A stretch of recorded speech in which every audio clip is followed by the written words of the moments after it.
संसार में हर व्यक्ति सुख की खोज में है, लेकिन जो कर्म वह कर रहा है, अगर वह उसी में सुखी नहीं है तो उसे भविष्य में सुख कैसे मिलेगा? आप अपने कर्मों में जो भी ऊर्जा लगाते हैं वही आपके जीवन का परिणाम बनती है। यदि आप अपने वर्तमान में सच्चाई, ईमानदारी और मेहनत से कार्य करेंगे तो भविष्य में आपको सुखद परिणाम मिलेंगे। जीवन की राह में आने वाले संघर्ष और कठिनाइयां हमें मजबूत बनाती हैं। जो अनिल की जिंदगी में बदलाव आया वह अचानक नहीं हुआ। धीरे धीरे उसने अपनी प्राथमिकताओं को समझना शुरू किया। उसने महसूस किया कि जिन लोगों की वह जरूरत से ज्यादा परवाह करता था वे उसकी भावनाओं को महत्व नहीं देते थे। यह एहसास उसके लिए कड़वा था, लेकिन इसने उसे अपनी दिशा बदलने के लिए मजबूर कर दिया। उसने उन लोगों से दूरी बना ली जो उसकी कदर नहीं करते थे और अपना ध्यान अपने सपनों और लक्ष्यों की ओर मोड़ दिया। अनिल ने महसूस किया कि आत्मसम्मान और आत्म प्रेम की प्राथमिकता जीवन को सरल और सुखद बनाती है। जब उसने अपनी ऊर्जा को सही दिशा में लगाना शुरू किया तो न केवल उसकी जिंदगी में शांति आई, बल्कि उसके आत्मविश्वास में भी वृद्धि हुई। उसने समझा कि दूसरों की जरूरत से ज्यादा परवाह करना सिर्फ तकलीफें लाता है। यही नहीं, जब उसने अपनी सीमाओं को समझकर अपने जीवन को व्यवस्थित किया तो उसके अंदर सकारात्मकता ने घर कर लिया। अनिल के इस बदलाव का असर उसके परिवार और दोस्तों पर भी पड़ा। उसकी नई सोच ने उन्हें भी प्रेरित किया कि वे अपनी जिंदगी में संतुलन बनाए रखें। उसने अपने अनुभवों को दूसरों के साथ साझा किया और उन्हें यह सिखाया कि हमें खुद से प्यार करना चाहिए।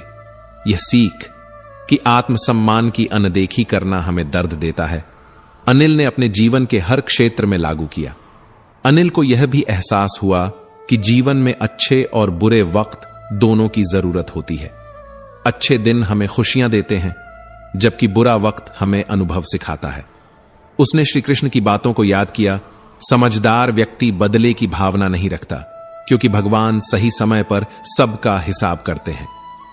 यह सोच उसके जीवन का एक अभिन्न हिस्सा बन गई। अनिल की कहानी हमें यह सिखाती है कि हमें अपनी प्राथमिकताओं को समझकर अपनी जिंदगी को बेहतर बनाना चाहिए। जब हम दूसरों की अपेक्षाओं के चक्रव्यूह से बाहर निकलते हैं, तभी हम अपनी वास्तविक खुशी और संतोष को प्राप्त कर पाते हैं। जिंदगी में किसी का साथ जबरदस्ती मांगने से कुछ हासिल नहीं होता। सच्चा सुख तब मिलता है जब कोई अपनी मर्जी से आपके साथ चले। यही रिश्ता और संगत की असली खूबसूरती है। संगत का चुनाव सोच समझ कर करें, क्योंकि सफलता का सीधा संबंध अच्छे विचारों से है और अच्छे विचार उन्हीं लोगों से आते हैं जिनका संपर्क आपके जीवन में सकारात्मकता लाता है। अकेले हो तो अपने विचारों पर नियंत्रण रखना सीखो, और जब सबके साथ हो तो अपनी जुबान पर काबू रखना, क्योंकि शब्दों का असर गहरा होता है। जीवन में हर रिश्ता हमारी मर्जी से नहीं आता। कौन, कब और कहां आपके जीवन में आएगा, यह पहले से तय होता है। ऊपर वाला हर परिस्थिति में आपकी मदद किसी न किसी रूप में करता है। भाग्यशाली वही होते हैं जिन्हें समय और समझ दोनों एक साथ मिलते हैं। अक्सर जब समय होता है तो हमें समझ नहीं आती, और जब समझ आती है तब समय चला जाता है। जीवन में पैसा सब कुछ नहीं होता, लेकिन पैसा बहुत कुछ होता है। लेकिन जो व्यक्ति बहुत कुछ को सब कुछ समझ लेता है, अंत में उसके पास कुछ भी नहीं बचता। समय का सही उपयोग करना सीखो। याद रखो, धन से कई साधन जुटाए जा सकते हैं, लेकिन धन से समय को रोका नहीं जा सकता। समय का सही उपयोग करना सीखना ही असली समझदारी है। कोई आपको हराने की ताकत नहीं रखता, लेकिन आपकी नकारात्मक सोच आपको हार के करीब ले जा सकती है। लोहे को कोई नष्ट नहीं कर सकता, लेकिन लोहे पर लगी जंग उसे धीरे धीरे खत्म कर देती है।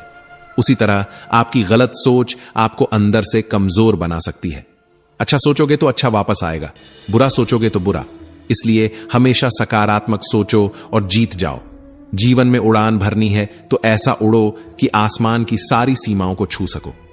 गहराई में उतरना है तो ऐसा डूबो कि हर चमकते मोती को पा सको। फैलना है तो ऐसा फैलो कि पूरी कायनात आपको अपना ले। जीवन का असली आनंद इन्हीं गहराइयों और ऊंचाइयों में छिपा है। किसी का किया गया एहसान कभी मत भूलो, लेकिन अपना दिया गया एहसान हमेशा भूल जाओ। यही एक महान इंसान की पहचान है। जीवन में अच्छे विचारों और कर्मों का बीज बो, क्योंकि जो आप बोते हो वही आपको वापस मिलता है।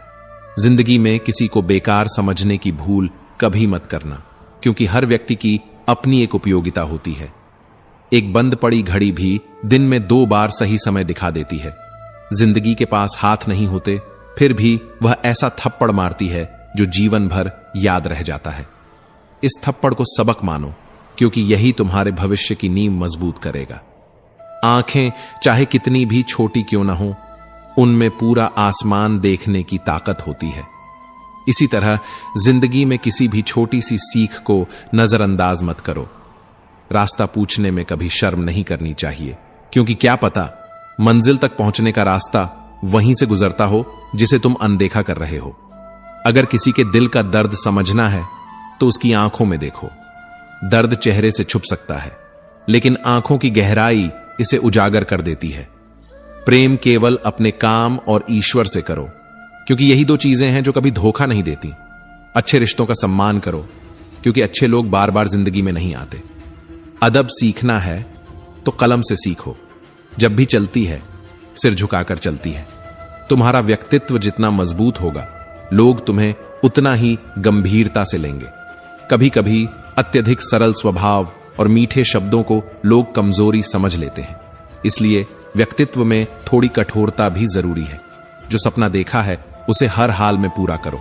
पढ़ो, लिखो, लड़ो, हंसो, कुछ भी करो, लेकिन अपने सपनों के प्रति ईमानदार रहो। आज के समय में किसी को यह महसूस मत होने देना कि तुम अंदर से टूट चुके हो, क्योंकि टूटे हुए मकान की ईंट तक लोग उठा ले जाते हैं। खुद को मजबूत दिखाना और मजबूत बनाना सीखो। अकेलापन डरने की चीज नहीं है, बल्कि यह सिखाता है कि अकेले रहकर भी कैसे जीवन जिया जा सकता है। हर कठिन परिस्थिति हमें यह याद दिलाती है कि अकेले खड़े होने की कला भी जिंदगी का हिस्सा है। भरोसा रखो, ऊपर वाला देर से सुनेगा, लेकिन सुनेगा जरूर। किसी के दिल में आने का रास्ता होता है, लेकिन जाने का नहीं। यही कारण है कि जब लोग दिल से जाते हैं तो दिल को तोड़ जाते हैं। इस टूटन से डरो मत, बल्कि इसे एक नई शुरुआत का हिस्सा मानो। अपनी नीयत अच्छी रखो, किस्मत जरूर साथ देगी। समय पर भरोसा रखना चाहिए, क्योंकि यह वह शक्ति है जो हर अंधकार के बाद उजाला लाती है। आज तक कोई भी रात ऐसी नहीं हुई जिसके बाद कभी सवेरा न हुआ हो। जीवन में चाहे कितनी भी बड़ी परेशानी क्यों ना हो, समय के साथ वह शांत हो जाती है। जंगल में लगी बड़ी से बड़ी आग भी एक दिन ठंडी पड़ जाती है। इसलिए हर स्थिति में धैर्य रखना और खुद पर नियंत्रण बनाए रखना अत्यंत आवश्यक है। चाहे परिस्थितियां कैसी भी हों, आपको अपने मन को शांत और निर्मल बनाए रखना होगा। अपने संबंधों को मधुर रखना, अपने आचरण में विनम्रता लाना और दूसरों के साथ सौहार्दपूर्ण व्यवहार करना आपकी आभा को उज्जवल और प्रभावशाली बनाता है। जब आप अपने जीवन में शांति और स्थिरता लाते हैं, तो आप किसी भी कठिनाई का सामना बड़ी सहजता से कर पाते हैं। जो इंसान केवल अपने बीते हुए कल या आने वाले भविष्य की चिंता में डूबा रहता है, वह कभी खुश नहीं रह सकता। बीता हुआ कल केवल एक याद है और आने वाला कल केवल एक कल्पना। वास्तविकता में केवल आज का अस्तित्व है। इसलिए अपने मन को इस तरह से तैयार करो कि वह वर्तमान के हर पल को पूरी गहराई और उत्साह से जी सके। वर्तमान में जीने का अर्थ है हर क्षण को सर्वोत्तम बनाना और यह समझना कि समय अमूल्य है। जीवन में यदि आप अन्याय और अत्याचार का सामना करते हैं, तो आपको उसका विरोध करना चाहिए। अन्याय को सहन करना अधर्म को बढ़ावा देने जैसा है। यदि आप चुप रहते हैं, तो इससे अन्याय करने वाले का मनोबल बढ़ेगा। यही ज्ञान भगवान श्री कृष्ण ने अर्जुन को दिया था। जब अर्जुन ने अपने भाई बंधुओं और गुरुजनों से युद्ध करने में असमर्थता व्यक्त की, तब श्री कृष्ण ने उन्हें यह समझाया कि अधर्म का साथ देना भी अधर्म ही है। श्रीमद् भगवद गीता में भगवान श्री कृष्ण ने अर्जुन को समझाया कि जिन लोगों को वह अपना समझ रहा था, वे पाप के पक्ष में खड़े थे। यदि अर्जुन उनसे युद्ध नहीं करता, तो समाज में अधर्म और पाप बढ़ जाता। अधर्म को सहन करना भी अधर्म के बराबर है। श्री कृष्ण ने अर्जुन को प्रेरित किया कि अन्याय के खिलाफ खड़ा होना धर्म का पालन करना है। जब आप अधर्म का विरोध करते हैं, तो न केवल आप सही के पक्ष में खड़े होते हैं, बल्कि गलत करने वाले को उसकी सीमाओं में रहने का पाठ भी सिखाते हैं। जीवन में साहस आवश्यक है। जब आप अन्याय के खिलाफ खड़े होते हैं तो आप अपनी आत्मा को सशक्त बनाते हैं। गलत को सहना आपकी कमजोरी को दर्शाता है और सामने वाले को और अधिक ताकतवर बनाता है। लेकिन जब आप डटकर उसका विरोध करते हैं तो आप न केवल अपने लिए बल्कि समाज के लिए भी एक मिसाल बनते हैं।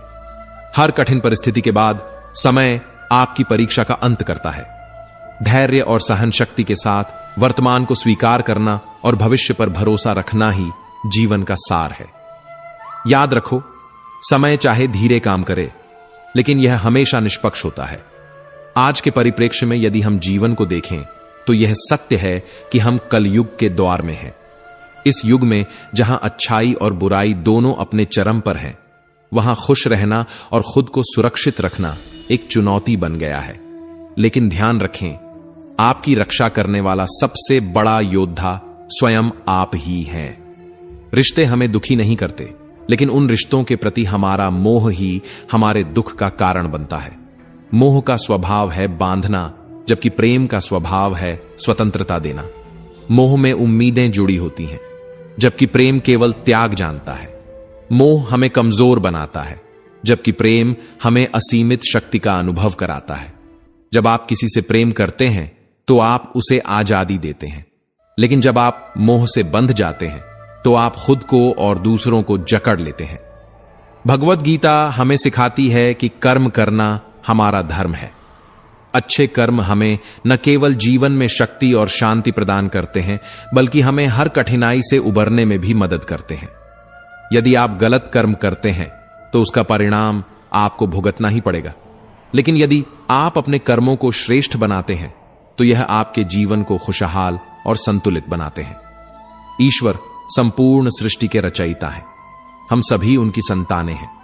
इसलिए यह सोचने में समय बर्बाद मत करो कि कौन क्या कर रहा है और क्यों कर रहा है। हर व्यक्ति अपने कर्मों और परिस्थितियों के हिसाब से कार्य कर रहा है। आपका ध्यान केवल अपने जीवन और अपने परमात्मा पर होना चाहिए। ईश्वर पर विश्वास रखना सीखो, क्योंकि वह जानते हैं कि आपके लिए क्या सही है और क्या गलत। आज के समय में लोग सुख को भौतिक वस्तुओं में खोजते हैं, लेकिन असली शांति तो प्रकृति के करीब जाने से मिलती है। जितना आप प्रकृति के करीब होंगे, उतना ही आप अपने भीतर की शांति को अनुभव कर पाएंगे। यदि आप तनाव में हैं तो किसी नदी के किनारे, किसी जंगल में या किसी पर्वत के पास जाकर ध्यान करें। यह साधना न केवल आपके मन को शांत करेगी, बल्कि आपको जीवन की असली सच्चाई का एहसास भी कराएगी। सिर्फ शारीरिक ही नहीं, बल्कि मानसिक और आत्मिक स्वास्थ्य भी अत्यंत महत्वपूर्ण है। यदि आप अपने शरीर और मन की देखभाल करते हैं तो आप हर स्थिति का सामना बेहतर तरीके से कर सकते हैं। ध्यान साधना, योग और प्रकृति के साथ समय बिताना आपको अपनी आत्मा से जोड़ता है। जीवन में मोह का त्याग करें और प्रेम को अपनाएं। प्रेम वह भावना है जो आपको स्वतंत्रता देती है, आपको खुद से जोड़ती है। मोह से बंधने के बजाय प्रेम से जुड़े रहो। जब आप प्रेम करते हैं तो आप दूसरों को बिना शर्त स्वीकार करते हैं। लोग अगर आपसे खुश नहीं हैं तो उनकी परवाह करना छोड़ दीजिए। आप इस दुनिया में किसी के मनोरंजन या उनकी अपेक्षाओं को पूरा करने के लिए नहीं आए हैं। याद रखें, जिस व्यक्ति के पास केवल एक ही चेहरा होता है उसे तनाव नहीं होता। तनाव तो उसे होता है जिसे हर बार अपनी स्थिति के अनुसार चेहरे बदलने पड़ते हैं। आप जिन लोगों के साथ समय बिताते हैं उनकी आदतें और विचार आपके जीवन पर गहरा प्रभाव डालते हैं। इसलिए यह अत्यंत आवश्यक है कि आप सोच समझकर अपना समय और संगत चुनें। सही संगत न केवल आपको प्रेरित करती है, बल्कि आपके विचारों को भी सकारात्मक बनाती है। कर्म का अर्थ केवल भौतिक कार्यों से नहीं, बल्कि हमारे विचारों, शब्दों और कार्यों से भी है। अच्छे कर्म सुख और शांति लाते हैं, जबकि बुरे कर्म दुख और परेशानी। संसार में यह विश्वास है कि कर्मों का चक्र होता है जो पिछले जन्मों के कर्मों से जुड़ा होता है। यह चक्र केवल भौतिक कार्यों तक सीमित नहीं, बल्कि यह हमारे भावनात्मक और मानसिक स्तर को भी प्रभावित करता है। असल में हमारा हर कार्य हमारे विचारों का परिणाम होता है। जैसे ही एक विचार मन में आता है वह कार्य में परिवर्तित हो सकता है, और जब कार्य किया जाता है तो उसका परिणाम हमारे जीवन को प्रभावित करता है। हमारे शब्द भी इसी चक्र का हिस्सा हैं। शब्दों के माध्यम से हम अपनी भावनाएं और विचार प्रकट करते हैं। यदि शब्द सकारात्मक हैं तो वे दूसरों को प्रेरित करते हैं, लेकिन यदि नकारात्मक हैं तो वे हानि पहुंचा सकते हैं। बहुत बार हम कुछ ऐसा करते हैं जिसे हम करना नहीं चाहते। यह इसलिए होता है क्योंकि वह कार्य हमारे पूर्व जन्म के कर्मों से निर्धारित होता है। कर्म का यह चक्र तब तक चलता रहता है जब तक हम अपने कर्मों को सुधारने और शुद्ध करने का प्रयास नहीं करते। जब यह चक्र समाप्त होता है तो कुछ मनुष्यों को मोक्ष प्राप्त होता है। जीवन केवल भौतिक वस्तुओं को पाने का नाम नहीं है, असली यात्रा तो आत्मा की है। जब आप अपने कर्मों को सही दिशा में लगाते हैं, अपने विचारों और शब्दों को शुद्ध करते हैं, तो आप अपनी आत्मा को शांति प्रदान करते हैं। यही शांति अंततः आपको मोक्ष की ओर ले जाती है। मन अत्यंत चंचल और अस्थिर होता है। यह हमें संवेदनशील बनाता है और विभिन्न विचारधाराओं में सोचने की प्रेरणा देता है, परंतु इसका चंचल स्वभाव हमें बार बार बेचैन भी करता है। क्या कभी आपने महसूस किया है कि हमारा मन बिना किसी विशेष कारण के अकारण ही अलग अलग दिशाओं में विचरण करने लगता है? ऐसा लगता है मानो हम हर परिस्थिति और हर मुसीबत से बचने का प्रयास कर रहे हों, लेकिन वास्तविकता इससे बिल्कुल अलग होती है। यह बेचैनी और भ्रम का खेल हमें हमारे सबसे मूल्यवान समय से दूर कर देता है। भगवान श्री कृष्ण ने भगवद गीता में स्पष्ट किया है कि मन को नियंत्रित करना अत्यंत कठिन है, परंतु असंभव नहीं।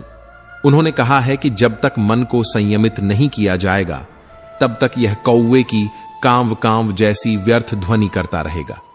जैसे आप किसी कौवे से यह नहीं कह सकते कि वह कांव कांव न करे, या किसी मेढक से यह नहीं कह सकते कि वह पानी में ऊंची छलांग न लगाए, ठीक वैसे ही मन को बिना प्रयास के चुप नहीं कराया जा सकता। यह अपनी प्रकृति के अनुसार क्रियाशील रहता है।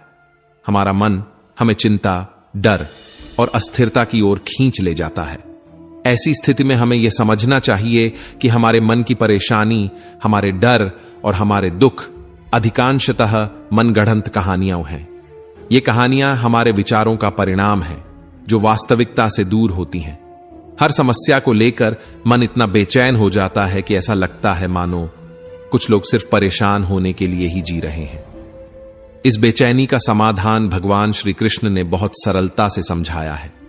उन्होंने कहा है कि ध्यान, अनुशासन और सतत अभ्यास से मन को वश में किया जा सकता है।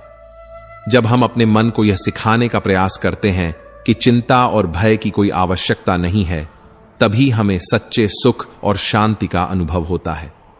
हमारे जीवन में हर घटना, हर परिस्थिति, चाहे वह अच्छी हो या बुरी, एक संदेश लेकर आती है। लेकिन जब हमारा मन इस संदेश को समझने की बजाय काम काम करने लगता है, तो हम अपने वास्तविक उद्देश्य से भटक जाते हैं। जैसे एक शांत झील का पानी अपनी गहराई दिखाता है, वैसे ही एक संतुलित मन हमारी आत्मा की सच्चाई को प्रकट करता है। जो कदर न करे उससे दोबारा मत मिलो। ऐसे लोगों के साथ वक्त बिताने से बेहतर है कि खुद के लिए जीने का साहस दिखाओ। सलाह से रास्ते मिलते हैं, लेकिन मंजिल तक पहुंचने का सफर आपकी मेहनत से तय होता है। यह समझ लेना बहुत जरूरी है कि शक्तिशाली होकर भी क्षमा करने वाले और दरिद्र होकर भी दान देने वाले भगवान के सबसे प्रिय होते हैं। उनका यह गुण ही उन्हें दूसरों से अलग करता है। पर क्या आप जानते हैं, किसी को बार बार सुधारने की कोशिश करना खुद को परेशानी में डालना है। अगर आप किसी को ज्यादा सुधारने की कोशिश करेंगे तो वह आपका दुश्मन बन जाएगा। जिंदगी 1-2 दिन का मेला है। न कुछ लेकर आए हैं, न कुछ लेकर जाएंगे। हर चीज यहीं रह जाएगी। बस आपके कर्म ही हैं जो हमेशा आपके साथ रहेंगे। समझदार व्यक्ति बदले की भावना नहीं रखता। उसे मालूम होता है कि भगवान हर किसी के सही और गलत कर्मों का हिसाब सही समय पर करते हैं। इसलिए अपने काम को हमेशा प्राथमिकता दें। दूसरों का काम तभी करें जब आपने अपना काम पूरा कर लिया हो। जो लोग अपने काम को नजरअंदाज कर दूसरों की मदद में लगे रहते हैं, वे अंत में खुद ही परेशानी झेलते हैं। दान और मौन, ये दो गुण ऐसे हैं जो मनुष्य को सबसे महान बनाते हैं। हृदय से दिया गया दान हाथों से दी गई मदद से ज्यादा मूल्यवान होता है। मौन रहकर व्यक्त की गई भावनाएं शब्दों से कहीं ज्यादा गहराई तक असर करती हैं। जीवन में जो चीजें हमारे नियंत्रण से बाहर होती हैं, उनके लिए समय घातक ही बनता है। यह तय है कि किसी को भी न तो समय से पहले और न ही भाग्य से अधिक कुछ मिलता है, लेकिन प्रयास करना न छोड़ें। जो प्रयत्नशील रहते हैं वे ही अपने लक्ष्य तक पहुंचते हैं। भगवान कहते हैं, जो मेरे पर मन लगाते हैं, मेरी भक्ति करते हैं, मैं उन्हें वह सब देता हूं जो उनके पास नहीं है, और जो उनके पास है उसकी रक्षा करता हूं। इसका अर्थ है कि बुरे समय में भी परमात्मा पर भरोसा रखना सबसे जरूरी है। आत्मा ही जीवन का सबसे बड़ा सच है। जो सत्य को समझता है वही जीवन के असली आनंद को जान पाता है। सत्य में रहना, उसी में खुश रहना, वही सच्चे आनंद का स्रोत है। लेकिन ऐसा व्यक्तित्व लाखों में किसी एक का होता है। जो महापुरुष इस संसार में ईश्वर को प्राप्त कर चुका है, उसके लिए न तो किसी कर्म का कोई उद्देश्य होता है, न ही कर्मों के त्याग से कोई प्रयोजन। वह इस सत्य को जान चुका होता है कि संपूर्ण प्राणियों से उसका कोई स्वार्थ या संबंध नहीं है। ऐसे ज्ञानी व्यक्ति का जीवन एक ऐसा प्रकाश बन जाता है जो दूसरों को प्रेरणा देता है। उनका कर्म करना इसलिए आवश्यक हो जाता है ताकि उनके कार्यों को देखकर समाज कर्म और कर्तव्य के प्रति जागरूक हो। ज्ञानी मनुष्य को यह भली भांति पता होता है कि उसके गुण ही उसे कर्म करवाते हैं। वह यह भी समझता है कि जीवन में सब कुछ प्रकृति के गुणों का खेल है। लेकिन जो अज्ञानी हैं, वे मानते हैं कि सब कुछ उन्हीं के प्रयासों का परिणाम है। यही कारण है कि तामसिक गुण वाले व्यक्ति आलस्य, प्रमाद और नींद में लिप्त रहते हैं। दूसरी ओर राजसिक गुण वाले व्यक्ति हर बात पर अपनी बहादुरी और शक्ति दिखाने का प्रयास करते हैं। परंतु सत्व गुण वाले ज्ञानी व्यक्ति बिना किसी दिखावे के अपने कर्मों को पूरी निष्ठा और समर्पण के साथ करते हैं। यदि आप चाहते हैं कि जीवन में आपके साथ केवल सकारात्मक चीजें हों, तो आपको दूसरों के लिए भी अच्छा सोचना शुरू करना होगा। यह एक सत्य है कि जो आप दूसरों के लिए सोचते हैं, वही आपके पास लौट कर आता है। जब आप दूसरों के लिए शुभकामनाएं और अच्छे विचार रखते हैं, तो वही सकारात्मक ऊर्जा आपके जीवन को भी सुंदर बनाती है। महानता इस बात में नहीं है कि आप अभी क्या हैं, बल्कि यह इस बात पर निर्भर करता है कि आप क्या बनने की क्षमता रखते हैं। जीवन में हर पल एक नया अवसर होता है, और हर अवसर आपके भीतर छिपी असीम संभावनाओं को बाहर लाने का मौका देता है। जब आप अपने मन में सकारात्मकता और दूसरों के लिए दया रखते हैं, तो आप खुद भी ऊंचाइयों को छूने लगते हैं। महापुरुषों का जीवन एक जीता जागता उदाहरण होता है कि कर्म के प्रति अश्रद्धा कैसा विनाश ला सकती है। उनके जीवन से हमें यह सीख मिलती है कि हमारा हर कर्म केवल हमारे लिए नहीं, बल्कि समाज के लिए भी होता है।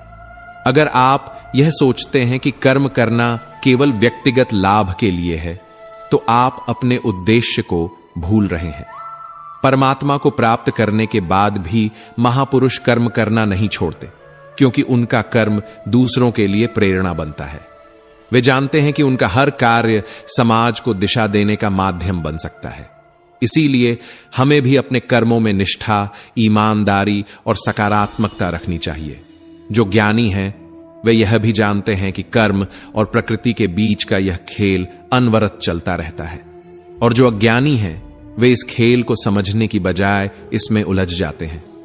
यही कारण है कि आलस्य, प्रमाद और क्रोध जैसे तामसिक गुण मनुष्य को उसकी सच्ची पहचान से दूर ले जाते हैं।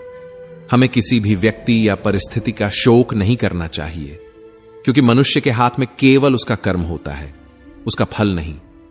यह जीवन का सबसे बड़ा सत्य है कि कर्म करने का अधिकार तो हमारे पास है, लेकिन उसके परिणाम पर हमारा कोई नियंत्रण नहीं। इसलिए हमें ऐसा कर्म करना चाहिए जो किसी के लिए कष्ट का कारण न बने। जीवन में यह आवश्यक नहीं कि आप हर किसी की मदद करें, लेकिन यह सुनिश्चित करना हमारा कर्तव्य है कि हमारे कार्यों से किसी का दिल न दुखे। जब हम किसी का दिल दुखाते हैं, तो शायद उस समय हमें इसका एहसास नहीं होता, लेकिन जब कभी हमारा दिल दुखता है, तभी हमें समझ में आता है कि दूसरों को दिए गए कष्ट का परिणाम हमारे जीवन में कैसा दर्द लेकर आता है। विश्वास कभी तर्क का मोहताज नहीं होता।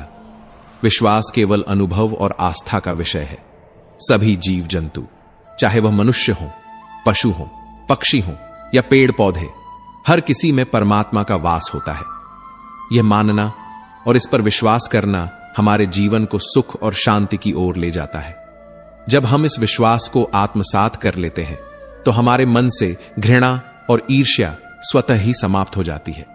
यह संसार प्रेम का ही प्रतिबिंब है। जब हम सभी जीव जंतुओं से प्रेम का भाव रखते हैं, तब हमें सच्चे सुख और शांति का अनुभव होता है। यही वह मार्ग है जो जीवन को सरल और सुंदर बनाता है। सफलता प्राप्त करने के लिए हमें धर्म, धैर्य और साहस को अपने जीवन का आधार बनाना होता है। ये तीन गुण न केवल हमें सही दिशा दिखाते हैं, बल्कि हमारी आत्मा को भी शक्तिशाली बनाते हैं। यह सत्य है कि कोई भी व्यक्ति अपने जन्म से महान नहीं होता, वह अपने कर्मों से महान बनता है। हमारे कर्म ही हमारी पहचान है। जब हम सही दिशा में प्रयास करते हैं तो हमें अपने जीवन में सफलता अवश्य मिलती है। लेकिन यह ध्यान रखना चाहिए कि सफलता केवल परिणाम तक पहुंचने का नाम नहीं है। सफलता उस प्रक्रिया का भी हिस्सा है जिसमें हम अपने अंदर बदलाव लाते हैं और दूसरों के जीवन को भी सकारात्मक रूप से प्रभावित करते हैं।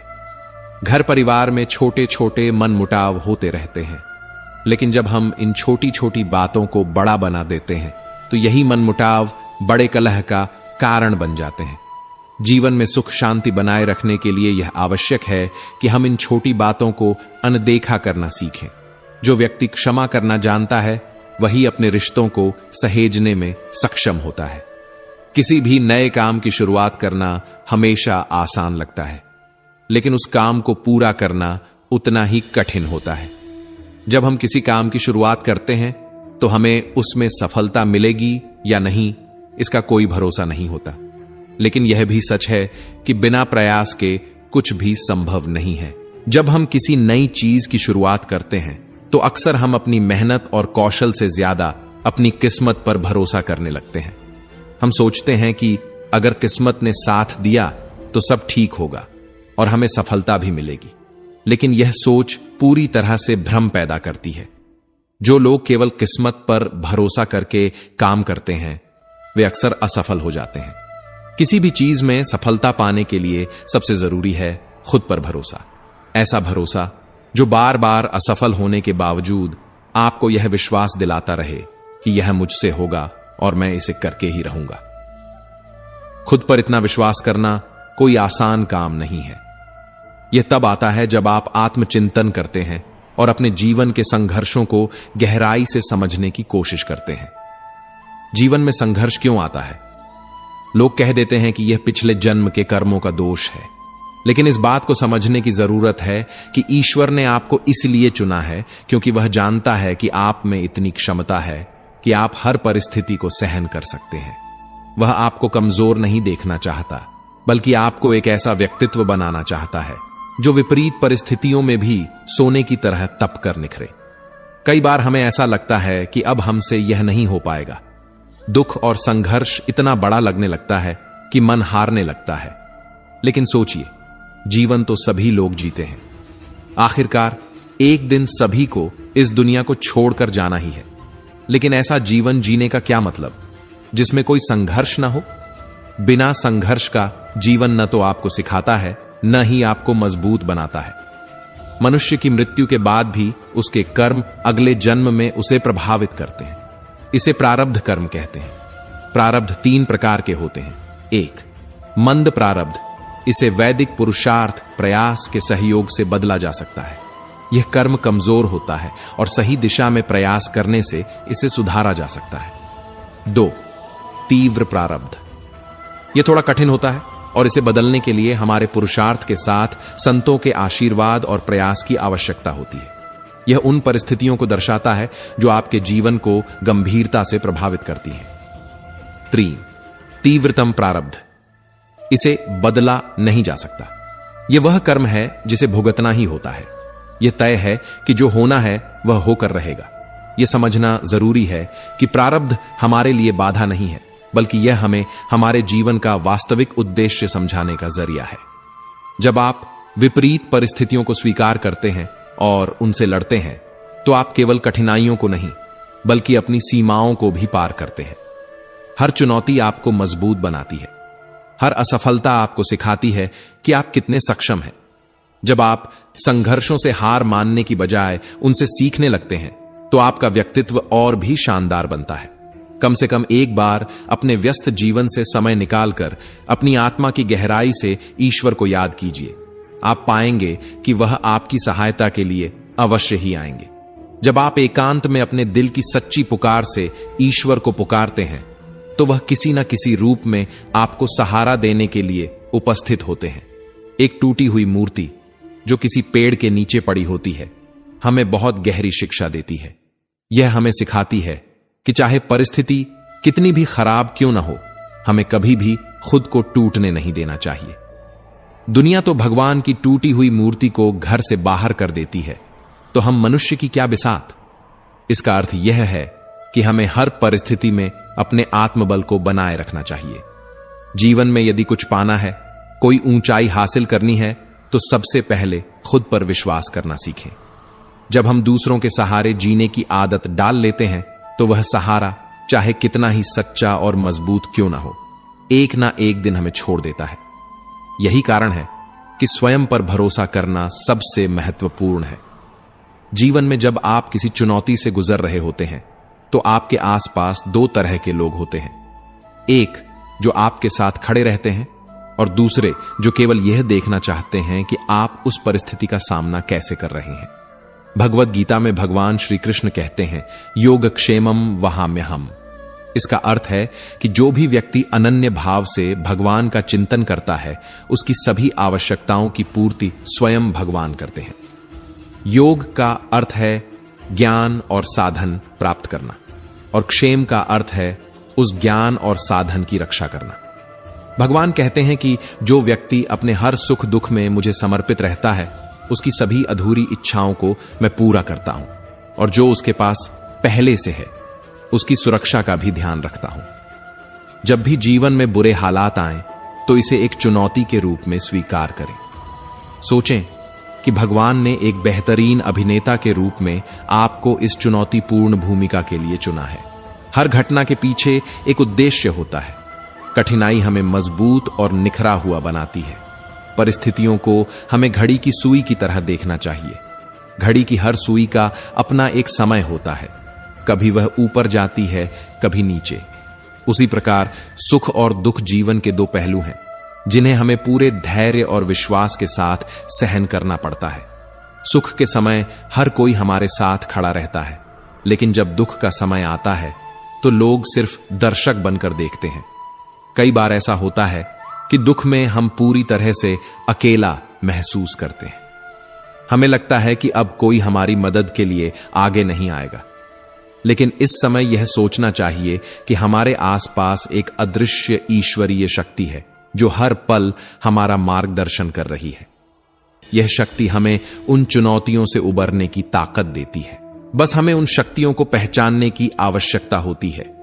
जब हम धर्म का अनुसरण करते हैं, तो हम छल, कपट और ईर्ष्या जैसे नकारात्मक कार्यों से बचने की प्रेरणा पाते हैं।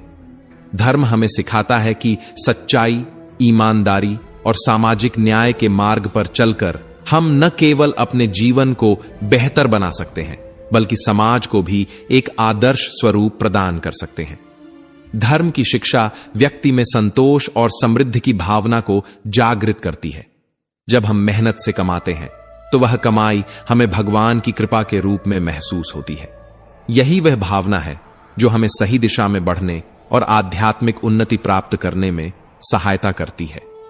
लोभ, क्रोध और मोह, ये तीनों हमारे दुखों के प्रमुख कारण होते हैं। ये न केवल हमारे सुख शांति को छीनते हैं, बल्कि हमें मानसिक और शारीरिक रूप से भी कमजोर बना देते हैं। इनसे बचने का सबसे अच्छा तरीका है कि हम अपने कर्तव्यों पर ध्यान केंद्रित करें और अपने अधिकारों का ढिंढोरा पीटने के बजाय अपने कर्तव्यों को पूरी निष्ठा और ईमानदारी से निभाएं। हमारा सबसे बड़ा दोष यह है कि हम दूसरों की बातों को गंभीरता से सुनने और समझने का प्रयास नहीं करते। यह हमारे आपसी मनमुटाव और कलह का सबसे बड़ा कारण बनता है। जब हम अपने अहम को बढ़ावा देते हैं तो यह मनमुटाव और भी गहरा हो जाता है। लेकिन अगर हम अपने स्वाभाविक स्वभाव में थोड़ा बदलाव लाएं और दूसरों के विचारों और अनुभवों को सम्मान दें, तो न केवल हमारे रिश्ते मजबूत बनेंगे, बल्कि हमारा मन भी शांति और प्रसन्नता से भर जाएगा। संसार में हर व्यक्ति सुख की खोज में है, लेकिन जो कर्म वह कर रहा है, अगर वह उसी में सुखी नहीं है, तो उसे भविष्य में सुख कैसे मिलेगा? आप अपने कर्मों में जो भी ऊर्जा लगाते हैं, वही आपके जीवन का परिणाम बनती है। यदि आप अपने वर्तमान में सच्चाई, ईमानदारी और मेहनत से कार्य करेंगे, तो भविष्य में आपको सुखद परिणाम मिलेंगे। जीवन की राह में आने वाले संघर्ष और कठिनाइयां हम